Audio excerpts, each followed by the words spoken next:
complacidos con la presentación de una de estas reveladoras conferencias titulada La maestra cuenta chistes e historias budistas, un monje llamado Joyas Celestiales, parte 1 de 2, en Entre Maestro y Discípulos, dada en inglés el 29 de agosto del 2015 en Francia. Everybody good? Oh, your sock looks so clean. How you clean it? How you wash it? Huh? New, huh? So nice to go out shopping like that. Huh? Okay. I was thinking.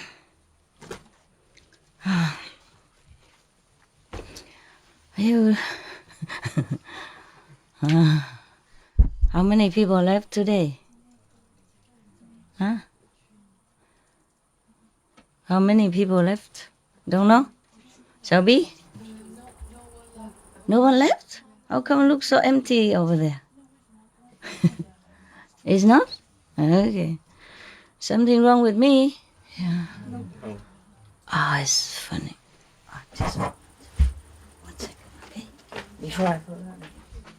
Oh, it's all about dogs, huh? I'm forgetting that. No, I was thinking some sutra, but it's not. Excuse me. Yeah. Okay. There's one guy here, he's left. Oh, he's there. That's good. Every day I'm checking who is not there. This is for you. I don't have something for you today. Only 2 guys, and you didn't have. Just some symbol of love, okay? Not the same, of course. Vietnamese? Taiwan. Korea, Japan.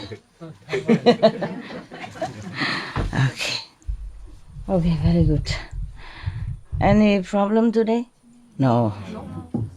Always say no. No problem is the best problem.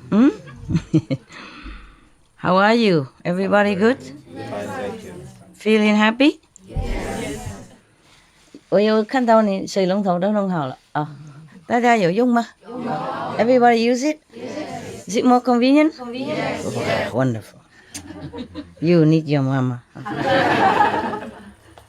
It's very simple. Why nobody think about that? Why everybody? Just one person think all the time.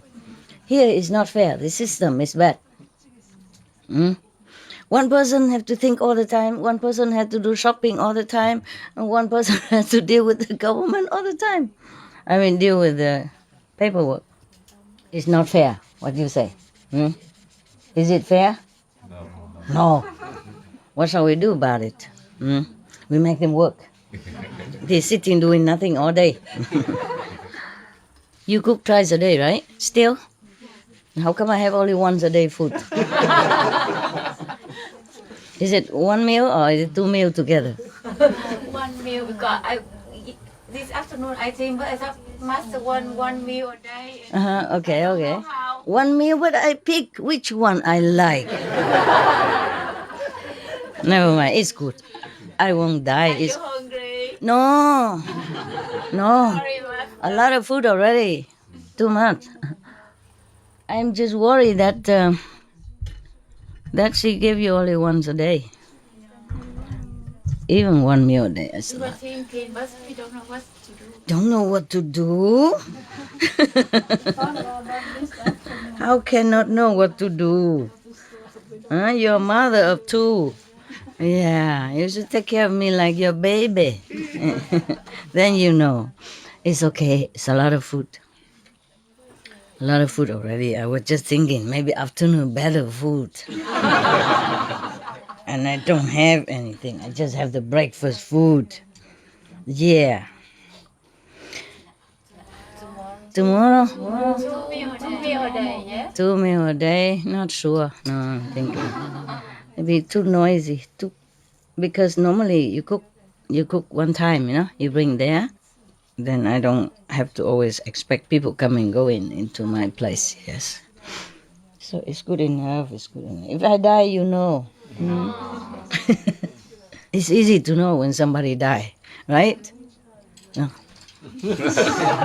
Ah. Normally you sit there doing nothing. When a person dies, just lay there doing nothing. It's similar. I have a good joke for you. You want a joke first or you want story first? Joke first. What kind of practitioner? Only one joke.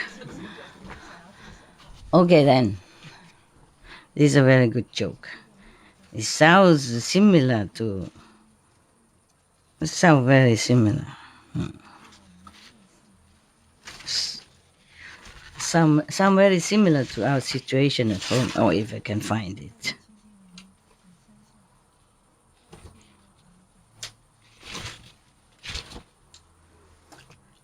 Here. About gardening. About garden. All about garden. God and Saint Francis were having a conversation on the subject of lawn, grass. Garden. And God, point, Frank. God, point, mean God is speaking, okay? God and 2 point. Frank mean Saint Francis. We call him Saint Francis, but God doesn't call anybody Saint Francis. Yeah? So God and Saint Francis. You know Saint Francis? Italy, Saint Francis of Assisi, he was a vegetarian or maybe vegan even. At that time they don't use the word vegan, but probably was how you say, vegetarian. At that time they probably drink some milk or eat some cheese. Yeah, okay. In any case, he's a animals protector, yeah, and lover. And he also he likes trees and stuff. He protect them, protect nature. So I guess in this conversation, Saint Francis already gone up, yeah. So God was talking to him. God say, Frank, yeah, just like I said, John, Josh. You know all about gardens and nature. What in the world is going on down there in the Midwest or wherever? Yeah, in the world, yes. We don't say Midwest, so people might think we just pick on them, So I say, what in the world is going on down there in the world? What happened to the dandelions, the violets, thistles and stuff, etc.? I started eons ago. I had a perfect, no maintenance garden plan. Those plants grow in any type of soil, withstand drought, and multiply with abandon. The nectar from the long-lasting blossoms attracts butterflies, honeybees, and flocks of songbirds. I expected to see a vast garden of colors by now, but all I see are these green rectangles. So Saint Francis... ... point, yeah, 2 point. Oh dear God, it's the tribes that settle there, my Lord. The suburbanites. They started calling your flowers weeds and went to great lengths to kill them and replace them with grass. Yeah. I'll tell you my story later, if you remind me, okay? Yeah. So God, 2 point, grass? But it's so boring. God said, yeah. It's not so colorful, right? Not, yeah. It doesn't attract butterflies, birds, and bees, only grubs and worms. It's temperamental with temperatures. Do these suburbanites really want all that grass growing there? So San Francis, oink, oink. Apparently so, my Lord. They go to great pains to grow it and keep it green. They begin each spring by fertilizing grass and poisoning any other plant that crops up in the lawn. That's correct, right? Yeah. That's what most people do. Yes. Yeah. God, point, point. The spring rains and warm weather probably make grass grow really fast. So that must make the suburbanites happy, huh? God asked. So San Francisco, point, point. Apparently not, Lord. As soon as it grows a little, they cut it. Sometimes even twice a week. That is all true. Yeah, I always wonder what the humans are doing all the time. So God, point, point, yeah, 2 point. They cut it. Do they then bale it like hay? You know, tie it together. You know, or roll it. You know, like the hay after harvest. San Francisco, point, point. Not exactly, Lord. Most of them rake it up and put it in bags. God, point, point. They bag it? Why? Why do they bag them? Is it a cash crop? Do they sell it? Poor God. This is all very strange to him. San Francisco, point, point. No, sir, no, sir. Just the opposite. They pay to throw it away. Yeah. More money, more work. Yeah. So God, point, point. Now let me get this straight. God is lost. God could not understand humans. So he said, now let me get this straight. They fertilize grass so it will grow, correct? Yeah. And then when it does grow, they cut it off, correct? And even pay to throw it away? San Francisco, oink, oink. Yes, sir. God, oink, oink. These suburbanites must be relieved in summer when we cut back on the rain and turn up the heat. That surely slows the growth and saves them a lot of work, no? So God is very, very compromising. Whatever, they're happy, okay, you see? He just didn't understand, but it's okay then. In that case, in summer, they must be very happy. They don't have to cut and, don't have to pay to take it away, etc. San Francisco answer, point, point. You aren't going to believe this, my Lord. When the grass stops growing so fast, they drag out hoses and pay more money for the water. so they can water it, so they can continue to mow it and pay to get rid of it as usual. God, point, point. What nonsense. At least they kept some of the trees. That was a sheer stroke of genius, if I do say it to myself, meaning he created trees and it was very good and he's proud of himself. The trees grow leaves in the spring to provide beauty and shade in the summer. In the autumn, they fall to the ground and form a natural blanket to keep moisture in the soil and protect the trees and bushes. Plus, as they rot, the leaves form compost to enhance the soil. It's a natural circle of life. San Francisco, point, point. You better sit down, dear Lord.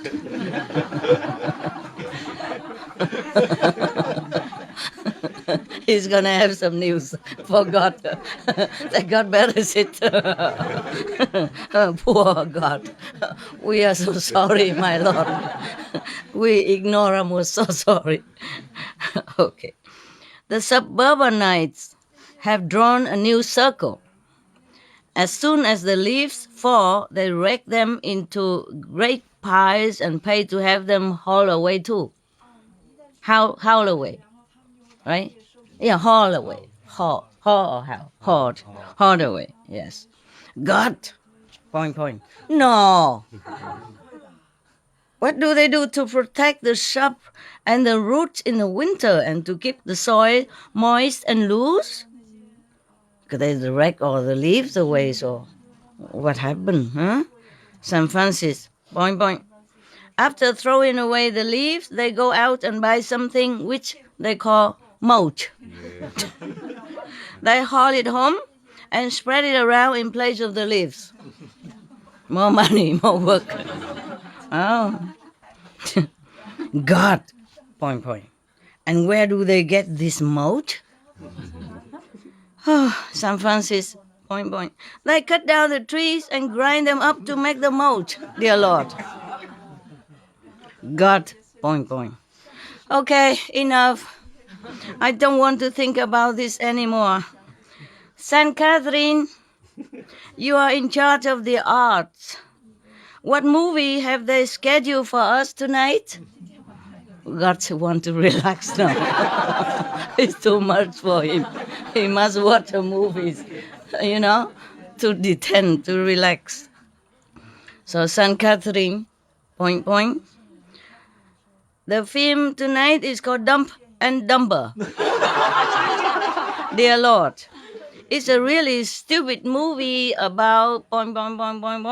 God, oh, never mind. I think I just heard the whole story from San Francisco already.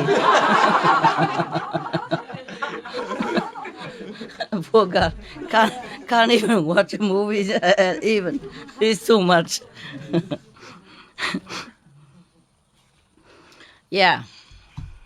You like the story? Yes. Okay, that's it, huh? What else? You just sit there? What about the story? I want us to remind you about it. The story. Okay, very good. Thank you. Okay. My story is similar, except that I wasn't God. And I wasn't talking to San Francis, but some of the Sihu Santos or Santas. Yes. In the former days, I had no house, not even cave. I just have a tent. We all had tents. Yeah, and then we just put up a tent on top of maybe a platform of wood or something, bamboos, or just on the ground. It depends on what kind of ground.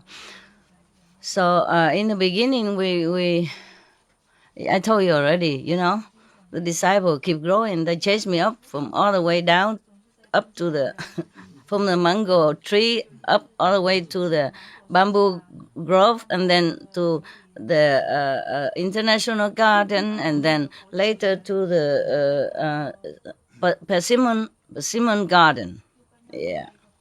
And then later they chased me all the way up further. We bought another piece of land, and they call it, I forgot, there's a white flower everywhere. I forgot. Huh? By Hoa Lian, I know, English. There's a white flowers everywhere. I forgot the name. Huh? Not daisy. Daisy is like this, not on the tree. No. Never mind. I painted a picture with some trees of that type. Yeah. Okay. They use it nowadays to do some of the biofuel. They use the fruit of that tree. Never mind. Okay. The white flower garden. We just say that. Okay. They chased me all the way up there. And in the beginning, I was a little lower on the garden. It's a garden, but it's also sloppy. Like most of the place in Sihu. In the beginning, we had only a few chickens over there because the chicken from the ex-owner, farmer, Later we bought it. Yeah, it is private ground, a very small area. Up now that they make a treasure pavilion and all that.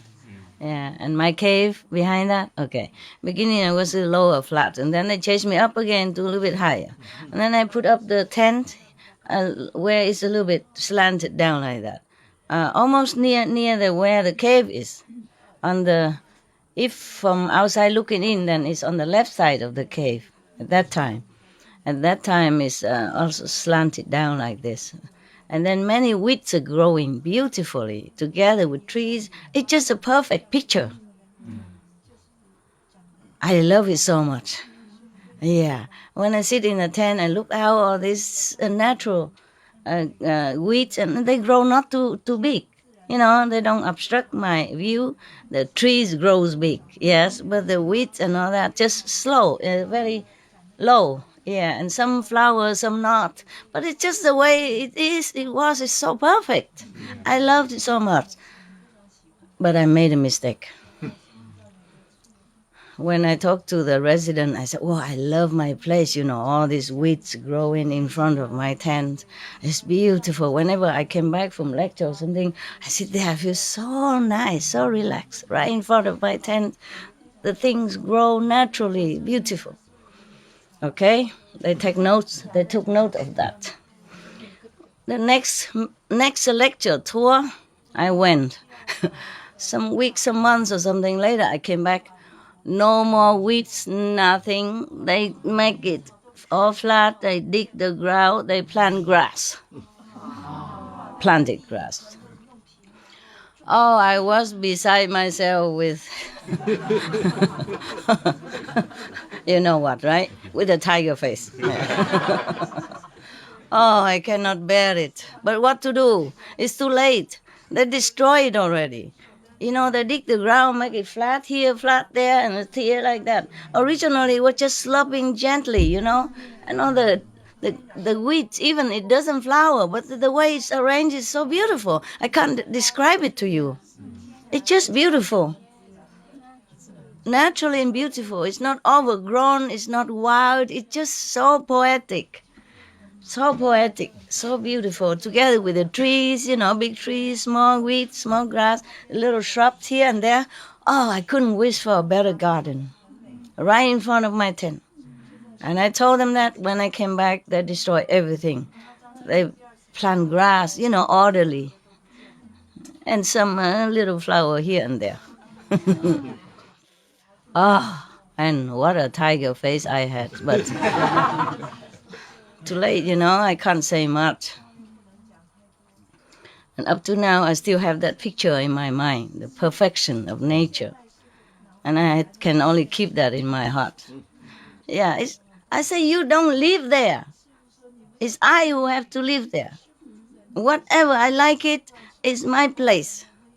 Why don't you plant your place? You have your own cave. You plant it in front of your cave. You don't mess up with my cave. It's some egos. And I deal with ego all the time, ever since. All the time. Not just that, but before that, after that, and still now. Either ego or dumb or dumber. So I very much sympathize with our Lord, God. I also couldn't understand, let alone God, I say, you cannot understand human. Even I, in a human form, I can't understand them. How about you? How would you? This is the thing. Okay. Now we have another story. I say it's not so bad, but just to erase this memory. Oh.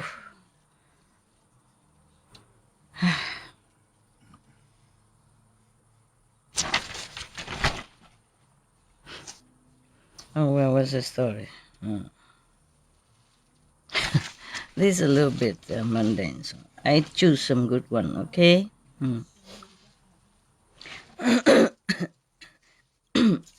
It's about a wedding. A little girl attend a wedding for the first time in her life. A little girl. And then she was asking her mother, Mom, this side, right? Mom, because they're taking my photo on this side, so I put on this side. Whenever I turn, you don't take photo. I have some trouble with throat. The little girl whispered to the mom, a mother, and said, Mom, how come the bride dressed in white? So mother say, yeah, because white is a color of happiness. And today is the happiest day of her life. You bet. That's the only happiest day of her life. I think. I think. After that is another story. We don't want to tell here. It's too long.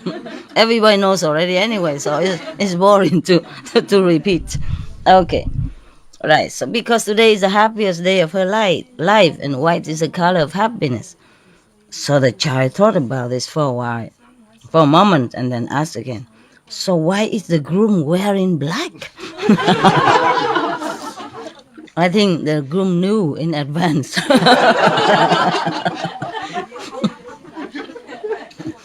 From now on, from that day on, prepare, Okay, it's so fun.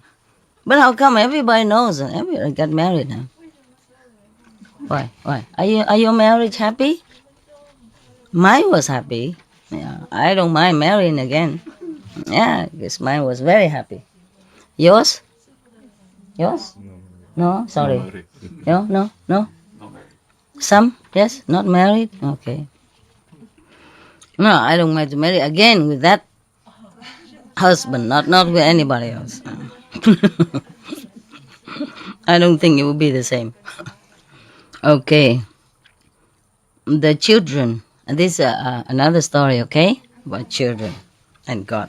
The children were lined up in the cafeteria of a Catholic elementary school for lunch. At one end of the table, there was a large pile of apples, and the nun had posted a note on the apple tray saying, take one only.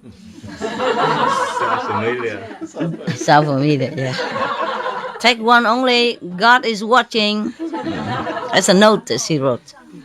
And then the children moving further along the lunch line, at the other end of the table was a large pile of chocolate chips cookies.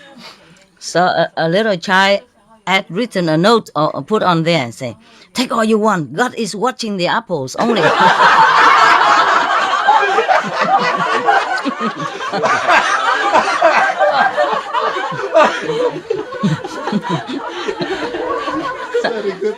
Children, cute, yeah.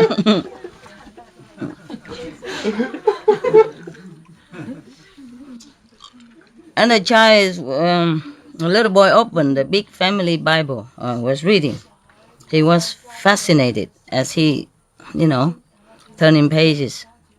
Suddenly something fell out of the Bible. He picked it up and looked at it. What he saw was an old leaf that has been pressed in between the pages. Mama, look what I found. So the mama said, what have you got there? He was very astonished and said, Ma, I think it's Adam's underwear.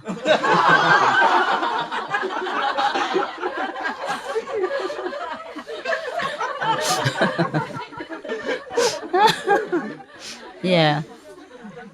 Possible, huh? In the old days, that's what they used. Yeah, no, not old days.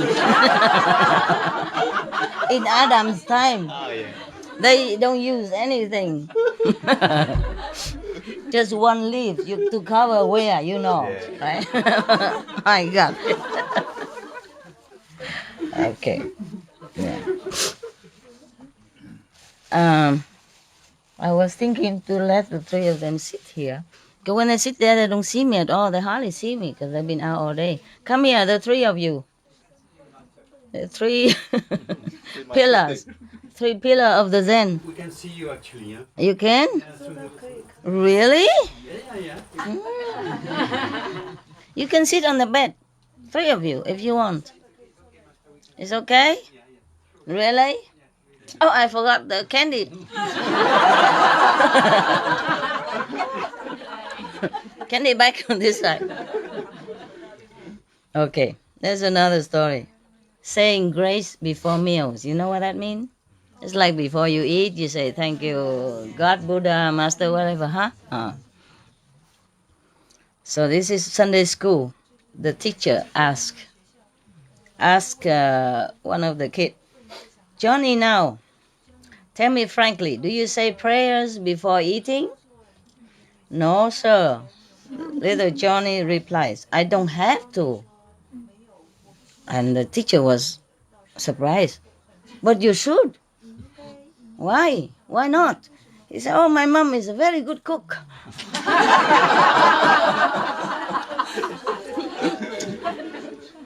We don't have to pray for the meal tastes good.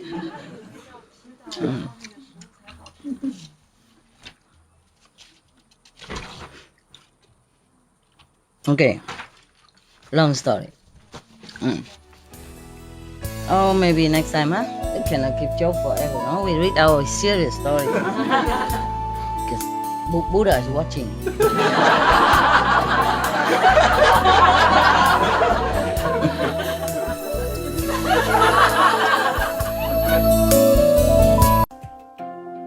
Hoy somos bendecidos con la presentación de una de estas reveladoras conferencias titulada La maestra cuenta chistes e historias budistas, un monje llamado Joyas Celestiales, parte 2 de 2, en Entre Maestro y Discípulos, dada en inglés el 29 de agosto de 2015 en Francia.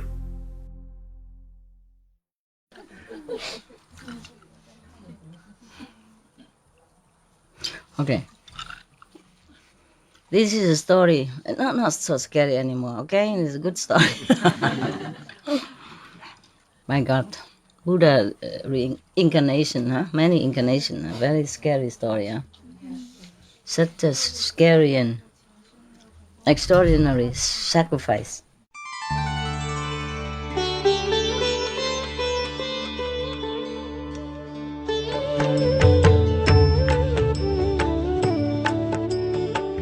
According to Buddhism and the believer and tradition, when you read sutra and all that, you have to put on incense, flower, and bow to the sutra first and thank all the Buddhas and Bodhisattva in 10 directions, all respectfully, before you read it, okay? And then you cover the sutra also with silk, beautiful cloth, and I just make it more popular. Yeah, more easy, simple.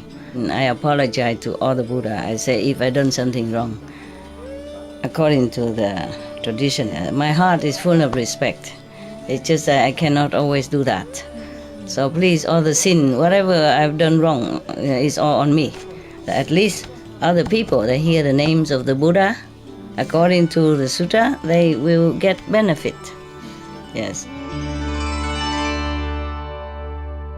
Okay, this is a story about a monk called Celestial Jewels. First, I have heard one time the Buddha was in Save country in the garden of a charitable nobleman and the Prince Gida. In this city, there was a noble family, a nobleman. His wife had just given birth to a boy, which is very, very good looking. And in the middle of, while giving birth to this boy, suddenly from the sky, a lot of jewels raining down, like gold, silver, semi-precious stone, precious stone, all kind of stones, all kind of beautiful, tiger eyes and diamonds, all kind of precious stone rain down on the yard, full. The yard is full of jewels.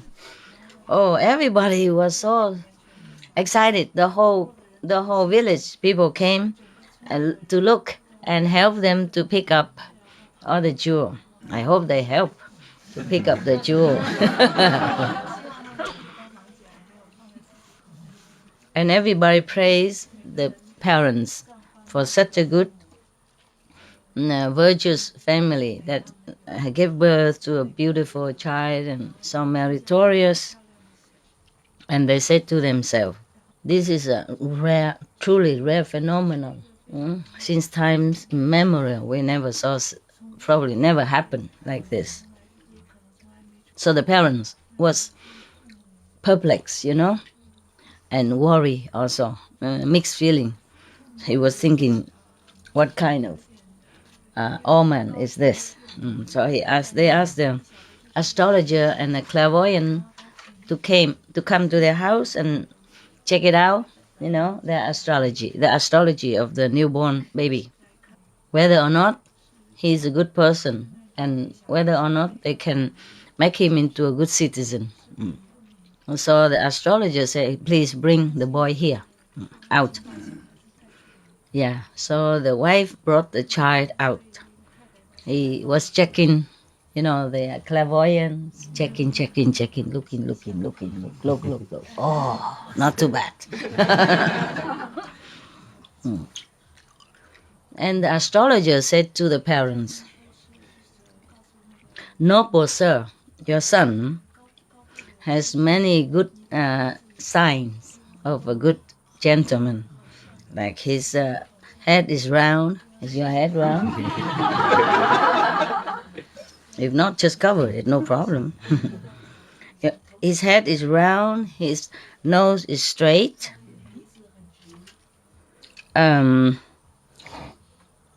His ears is full.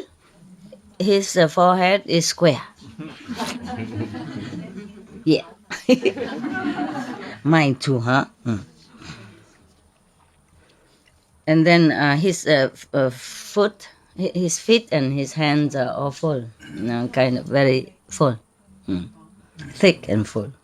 How can they tell it's just a baby, man? All baby has these chubby hands and chubby feet, right? Yeah. Never mind. Okay, but he said this boy is going to be a benefactor to the country, to society, if he stay at home. If he become a monk, he will attain liberated level of consciousness. Yeah. So both of you have peace. Take good care of him. It will be okay. Yeah. Parents heard that. Oh, happy. Who wouldn't be, huh? So they asked him to choose a name for the boy. The clairvoyant astrologer said, because when he was born, there's so much jewel raining down from the sky. So we call him celestial jewels. Yeah? Jewels. Yeah? Jewels. Yeah. Okay, so the nobleman and family thank him a lot and give him a lot of reward. Okay. Just as the astrologer told them, the celestial jewel boy, when he's growing up, he was very intelligent, very talented. But nevertheless, he was very much interested in practicing kind of documents and doctrines, yes, like Dharma, meditation, Buddha teaching, etc. He preferred to do research into this kind of philosophical area. One day, he went to another city to visit one of the family clan member, and this person took him to pay obeisance to the Buddha. When he came, he saw everybody circumambulate the Buddha 3 times, and he also did the same. And then he sat down on one side. And then he looked at the Buddha. He saw him. He's so majestic, so dignified. Looked like no one on earth or heaven could compare to him in such a appearance, as a beautiful appearance. And then in his heart, suddenly he became very fond of the Buddha, very admiring. And then he just wanted to forget of the whole world and everything else, follow the Buddha's footsteps and become a Buddha. At that time, the Buddha was went up to the days, the high days, so that other people can see him, of course, normally. And then he talked about the 12 affinity, yeah? And then about the transmigration, suffering, and all that, yes. After he finished preaching, everybody prostrate to him and left. And the celestial jewel boy, after listening to the Buddha, he was so happy. His heart so open, so pleased. And then he already decided right there to follow the Buddha footstep, to be a monk with him. So as soon as he came home, he kneeled in front of his parents and said to them, "Obeisance to both my beloved parents." To be able to attain a human birth is really, truly, very, very rare. But to see a living Buddha physically in this world is even much, much more rare. Yesterday, I had a chance to see the Buddha. And then I have heard him talking, preaching the Dharma, the truth, the precious truth Dharma. So I observed that only Buddhism, at that time, the Buddha's teaching is the best that can liberate you. No other preaching, no other teaching at this time could do thus. So please allow me to leave home. The parents saw that the boy has such a tendency for spiritual practice, was very pleased. They were very pleased. So he said yes. They say yes. If you would like to become a monk, renunciate, we are very pleased. So after getting the permission from the parents, he prostrated to them, and then he left and go find the Buddha. He went to see the Buddha, and he said he also prostrate now in front of the Buddha and say, "Obeisance to the World Honor One. Since times immemorial, we are transmigrating in the sea of suffering, birth and death and old age and a lot of pain and sorrow. No one has helped us. No one could have helped us. Now, the Buddha is like a ship, a boat, that come on time and rescue all of us. Today, I came here with all my utmost sincerity. Please accept me as your renunciate disciple, so that I can find the liberation in this lifetime. Please have mercy and accept me." Then the Buddha, of course, say, "Welcome, Bhikkhu." Welcome, monk. Yeah. So now must be 1,258 or something. Not 50 anymore, huh? No. Maybe 60 something. We lost count now. They just count one by one like that. Make trouble for us to keep count. If they came all together, who is it for me? After the Buddha said that, his hair suddenly all fell off. Told you already. Mind you, be careful. If you see the Buddha and if you don't want to be monk, don't go too near. Understand? Don't say anything. Because if you say you want to become disciples, he think you you want to be monks, and then your hair just naturally fall off like that. Then it won't grow back again. That is the thing. If the Buddha say that, if you shave with a knife, then it might grow back. But if the Buddha say, "Welcome, Bhikkhu," then your hair won't grow back. So be careful. If you see any Buddha, tell him first. Yeah, nowadays many live in Buddha, Yeah. For example, many Tibetan monks, they say, live in Buddha, live in Tuku. For example, no? So if you go near any Tibetan tuku, you would say, please, I like my hair. I want to keep it.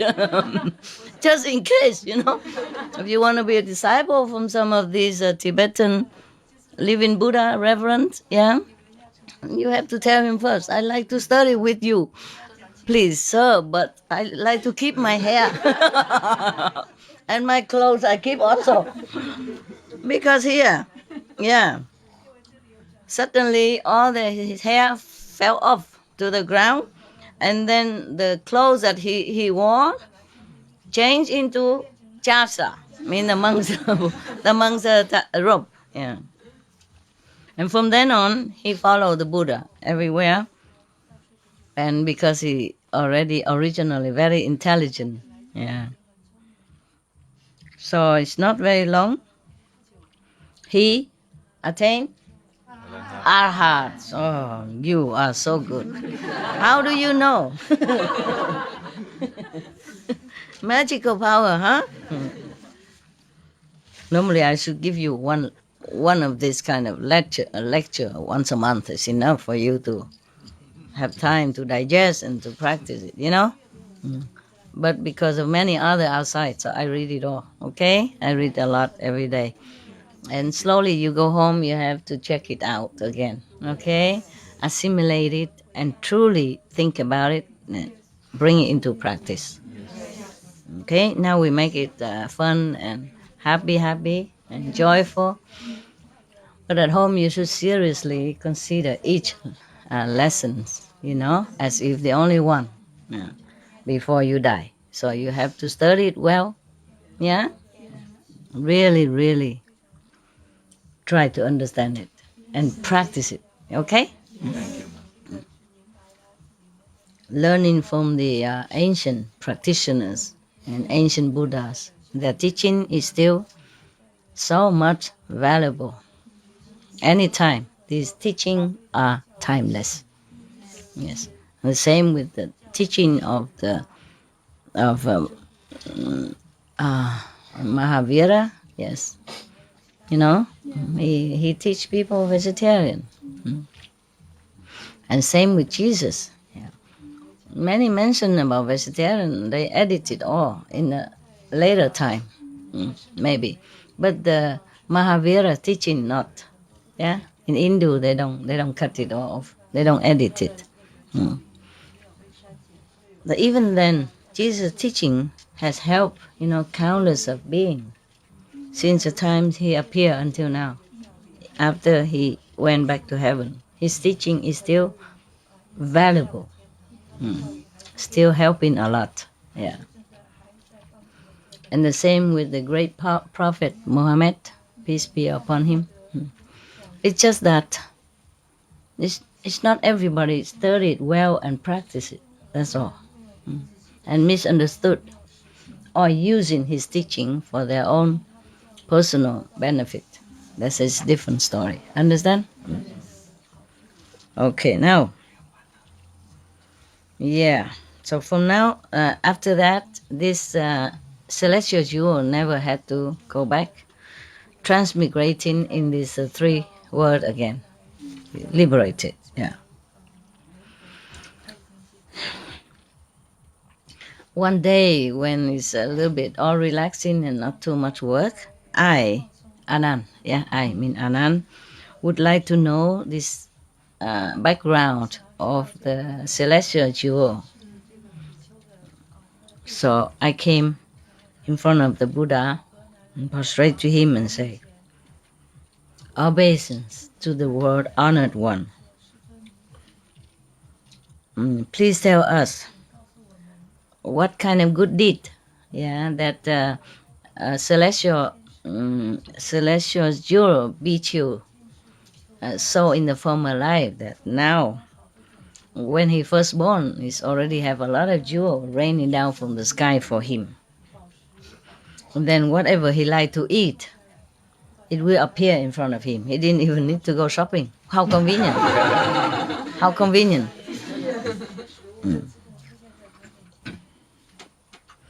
So please, could you explain to us? You see, it's always Anand who asks, eh? Yeah, and nobody else asks anything. Rarely. In other sutra, yes, like maybe Manjushri or Sariputta, but rarely. Most of the time, just Anand who asks. Yeah. So I was wondering. Oh, but these are simple questions anyway. They're not very highly spiritual, so okay, he can do it. Because I was wondering if he know how to ask so good questions, and why was not he enlightened before the Buddha Nirvana? Understand? But I guess now this is a kind of similar, very simple story and simple question. It's easy to ask. So the Buddha told Anand, in the former period of life, of time, long time ago, there was a Buddha came to this world, Tibati, similar Buddha, yeah? Wow, that Buddha is famous. He came to rescue many souls. You cannot count how many. One day, many monks, the whole sangha came out into the village and city for alms, to beg for alms. A lot of people, they are vying with each other, or vying, with each other, huh? I mean, they're trying to get first to offer, compete with each other, to make offering to the monks. At that time, there was a very poor person. He saw them doing that. He was very, very happy, glad that they do this, supporting mentally, with his pure heart, and generous spirit, even though he was very poor. He would also like to earn some merit by offering to the Buddha and the Sangha, but he doesn't have any. What? Possession. Huh? Only possession. Yeah, he has no money, nothing. He has nothing. So, but he was so pleased or happy in his heart, he didn't know what to do. So then, reluctantly, he took a piece of stone. It looked like jewel, kind of, round and beautiful. Yeah. A handful of that. Those pebbles, sometimes they look beautiful, huh? Round and shining. Yeah. So he took a handful of that, and then he how you say, spread it, on the road where the Sangha is walking. Yeah. And then he left, but with all his sincere heart and respectful heart.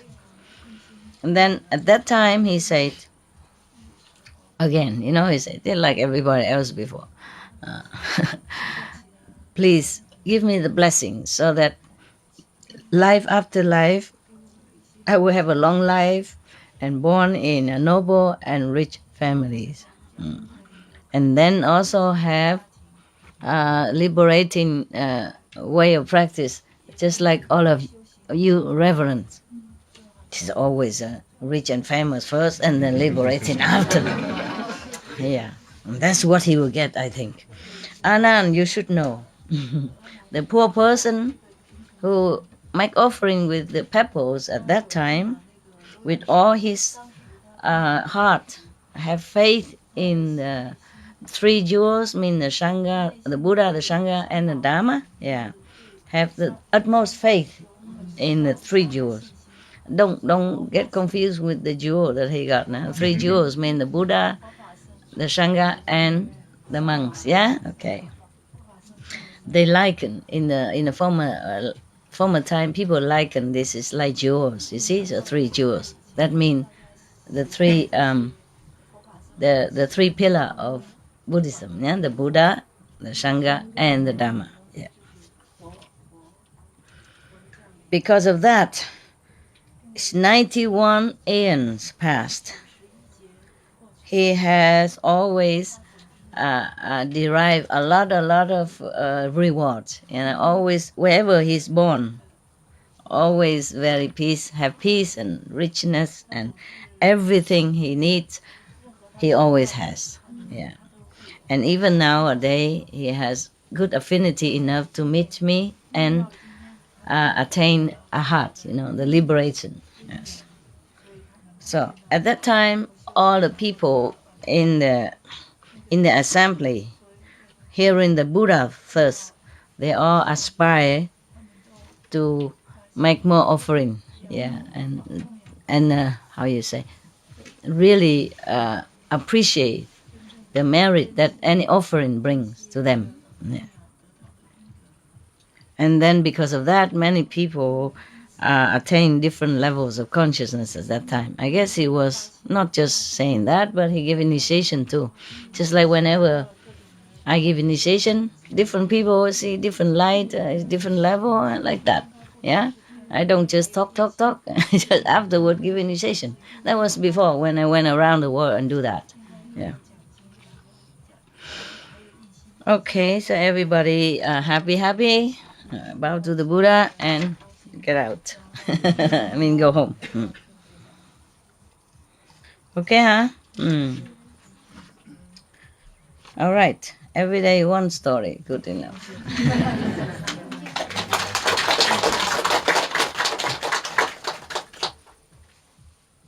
Sure. More or less 1 hour, huh? So bad. Okay. Any good question? Yeah, but the story about the grass is familiar to me. Just if you live in a community or something, your grass has to be trimmed all the time. Even one time, I bought a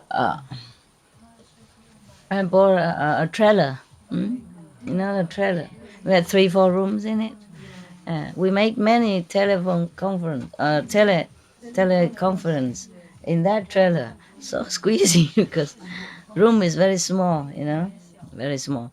And the living room in the front is too exposed, So when I talk, people might hear, they see too big light inside, so we have to squeeze in the back room. The back room is normally used for dogs. Some of the dogs. Well, they are everywhere anyway, but when I had to make conference, they all have to squeeze in the front. Well, there's another room, side room in front of the kitchen and the living room. And they all have to go in there, in front of the kitchen, in that side room and in the living room. And then we, 3 of us, squeezing in that small room, the back is of the room, of the house. And the poor people, they could not even sit, They could not even cross leg. There's no room, so they sit like this. The boys sit like this with their computer, with their... It's very cute. Yeah. I also sit in the corner, I have the better place, I have to be seen. A good excuse, yeah. And even then, we have just a kind of a square patch of grass in the front, and some little flower bushes here and there. But even then, we're supposed to trim it. Yeah. If you don't, then the manager might kick you out. Meaning you can take your caravan, go somewhere else. Because the land belongs to them. Every year we have to pay, the landlord money. The caravan belongs to me, but the land not. You see, in that caravan park, I think you cannot. Well, you can buy some if it's private owned. But the caravan I had is not privately owned. The land is not privately owned. Even then, private or not, if you're in their big community of that park, trailer park, then you have to trim your grass. I saw my neighbor. I wasn't all that strict, but my neighbor, truly, I'm not making it up. He used scissors. He cut every day, just one little blade shoot up. He immediately go cut. Oh, well, his house is better than my house. It was like a wooden kind of ready-made house. Yeah, white and clean. My house is so old. I bought it from an old lady because that's the only one that I knew at that time for sale. And immediately move in, Yeah. So we were happy. I was happy to have a place. Otherwise, how do we do all these conferences? The time is kind of pressing, pressing. I was so happy to get it. I don't live there anymore. It's all sold now. Yeah. It's a colder country, It was in Belgium. Yeah. But in winter it's beautiful. It's near the beach, though. Near. You can walk about 1 kilometer from the beach. I go with my bicycle.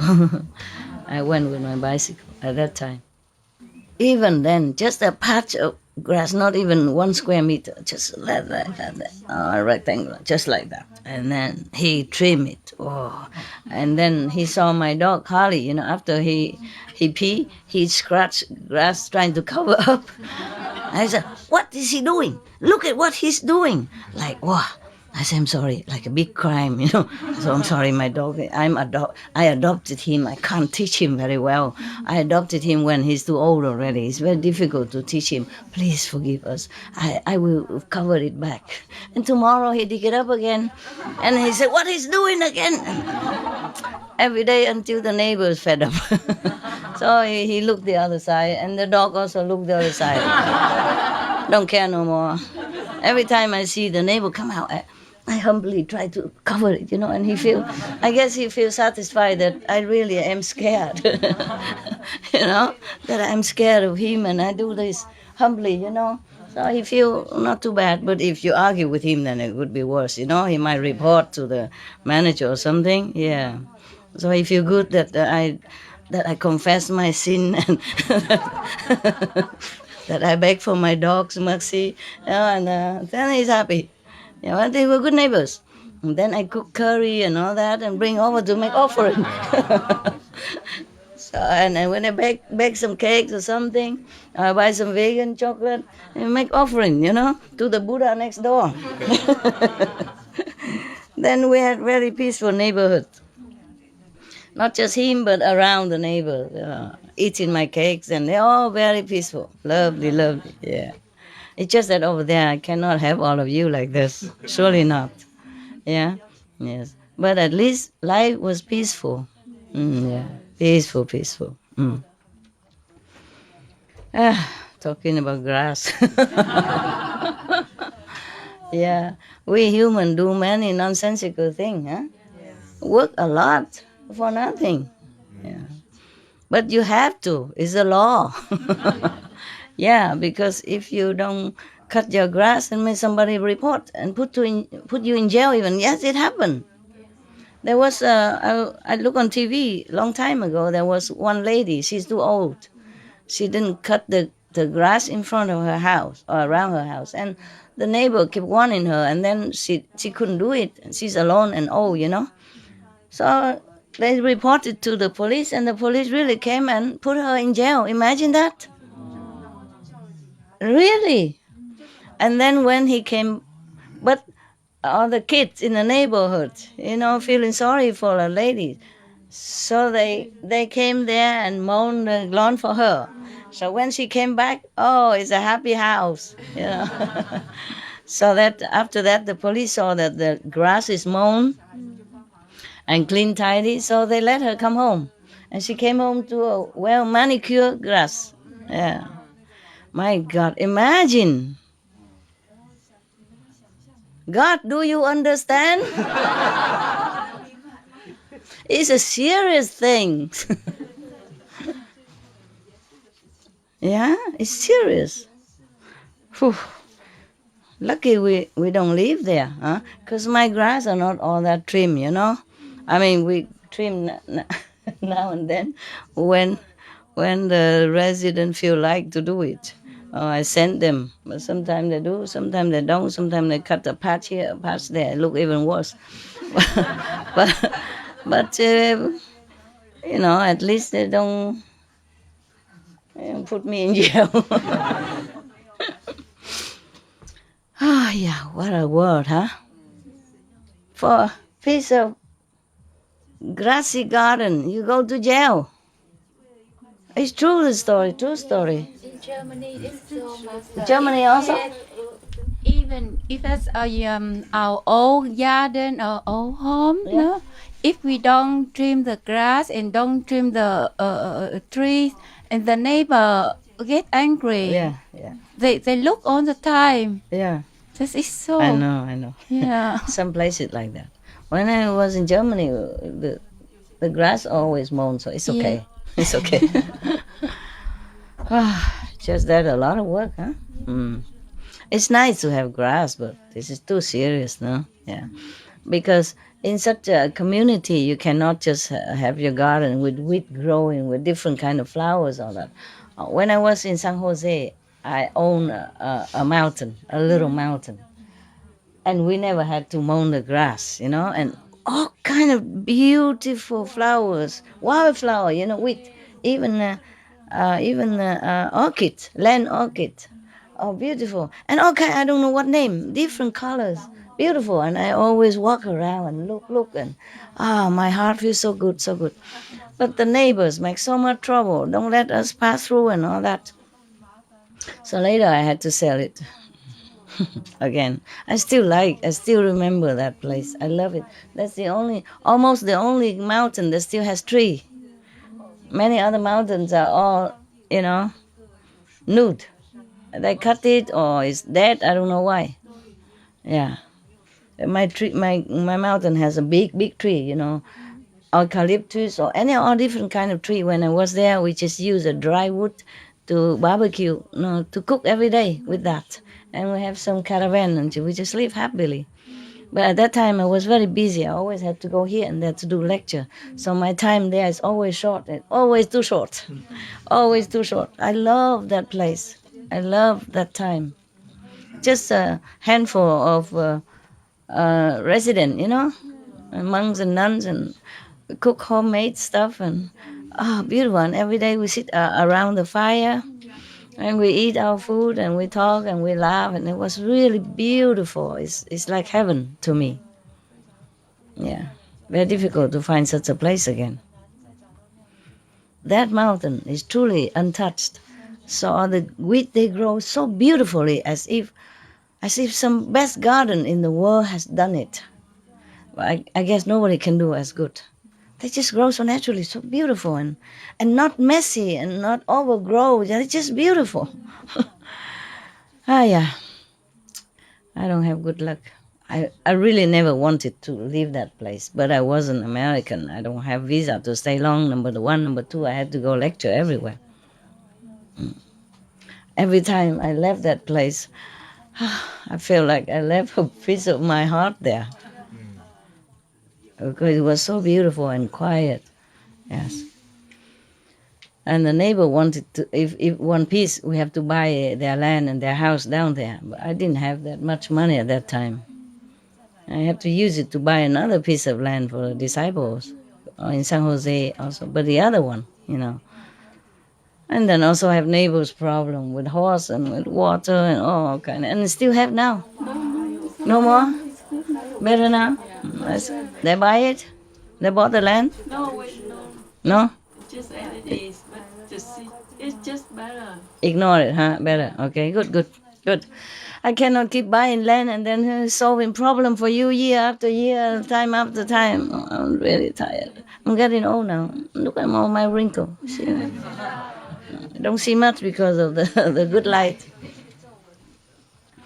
Okay, now you know everything. Somebody leaving tomorrow? I see the cakes. Huh? No? Okay. Then the cake you can eat. Look. If you're hungry. Should we serve you something? Some sweet? Chè có xong. Có chè hả? Dạ con nấu 10 phút, 15 phút rồi xong. No, I don't like sweet. Cho con like sweet? No. Bread hay là mì với chả lụa? Oh no, it takes too long to cook. Oh, that's long. 10 minutes. No, it's okay. Thank you. I can eat anything. I was just joking. Mà chưa nó vui. No. Vui mấy người xong.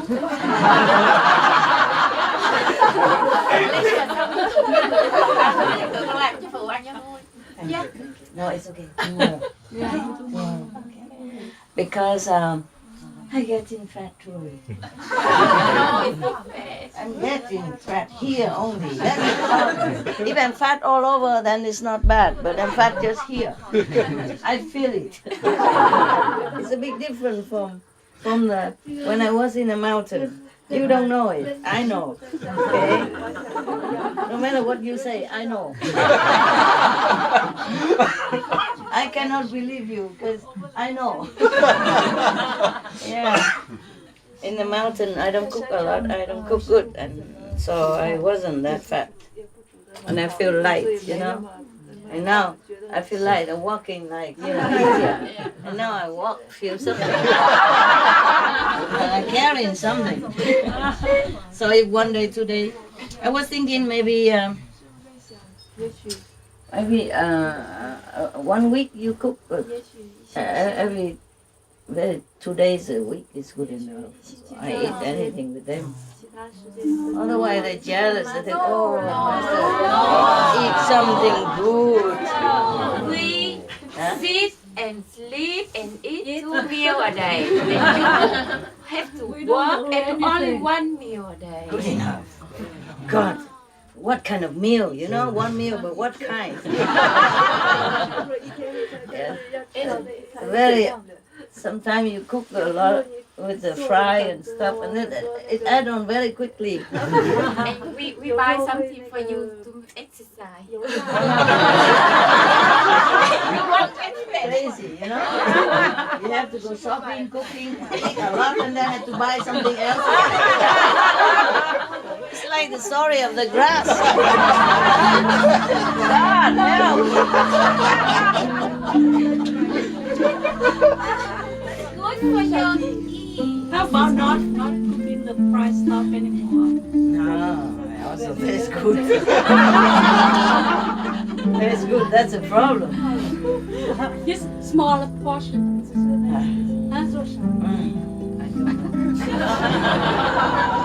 What did you eat today for dinner? Was it good? Yes. Same like yesterday? Because the morning is same like yesterday. Huh? Similar like yesterday. Yeah. Except the salad sauce today, she put some oil in it. Normally she says she don't put oil in anything. Yeah, a little bit okay, but not too much. It's okay also. Yeah. I don't know because I don't know. The Vietnamese food is so compatible to me, you know. So I like it a lot, and I eat a lot.